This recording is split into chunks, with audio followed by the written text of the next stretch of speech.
is on the beat.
Separated for 8 years by thousands of miles of ocean, my parents and I couldn't be more emotionally and physically distant.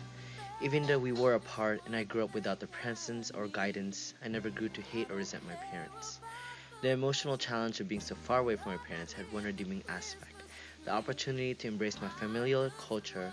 Being born in the Philippines not only gave me Filipino citizenship, but it also ingrained a sense of national pride and culture in me. It allowed me to interact with people I share the same nationality, language, and culture with. My ability to speak Tagalog is one of the few ways I can exhibit my ethnicity today, a token I can be proud of for the rest of my life. These experiences have developed my agency. I am a Berkeley student because of my hard work, but I am also a reflection of my parents' hard work and sacrifices. Knowing my history means knowing who I am. Knowing who I am has allowed me to become the scholar I am today. Growing up as an Asian American, I would say I was able to live the best of both worlds. My mom did a very good job of making sure I knew where I came from, but she also allowed me to grow as an American as well. I'm very lucky to have known both sides of my identity, and I'm truly thankful that my family made an effort to keep Vietnamese traditions alive in our family. Aside from my culture, I would consider my educational journey a huge part of my Asian American identity. Asian Americans are often labeled as the model minority, and from my own experience, I'd say about 50% of us actually do fit into that model minority stereotype. Education was not something readily available to my parents when they were my age. The absence of a college degree made it very difficult for my parents to get a well-paying job and live comfortably. For that reason, they always pushed me to be the absolute best, so that I would not have to struggle. From day one, my life goal was to get a good education and become successful, so that my parents could feel that they did something right. This pressure is what brought me to Cal, and here I am. My name is Anika Rede, and I represent North Indian culture in APATH. I never specifically struggled in accepting my Indian American identity as a whole, but I did find myself leaning more towards American than Indian culture. My brother, who was 4 years older than me, was around the age of entering kindergarten when I was born.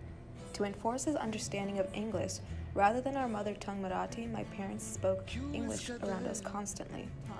Thus, I have grown up largely isolated from my Indian culture. I even grew up dancing a strict traditional dance called Bharatanatyam, which I assumed brought me closer to my Indian roots, only to find those roots did not reach back to my North Indian culture, but rather South Indian culture. Through education, my parents highlighted a higher education throughout my life because of membership in the Brahmin caste. The model minority stereotype always created some tension in me, though my parents never saw the effects.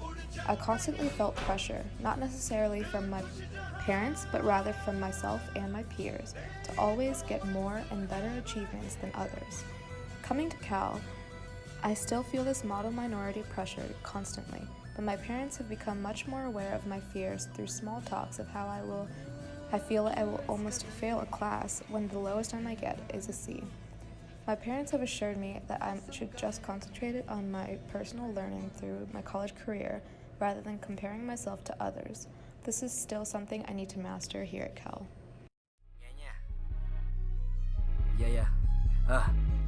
Growing up first generation and being the daughter of Vietnamese immigrants, I struggled with assimilating to American culture while still retaining my Catholic and Vietnamese identities. My parents came to the United States less than 19 years ago.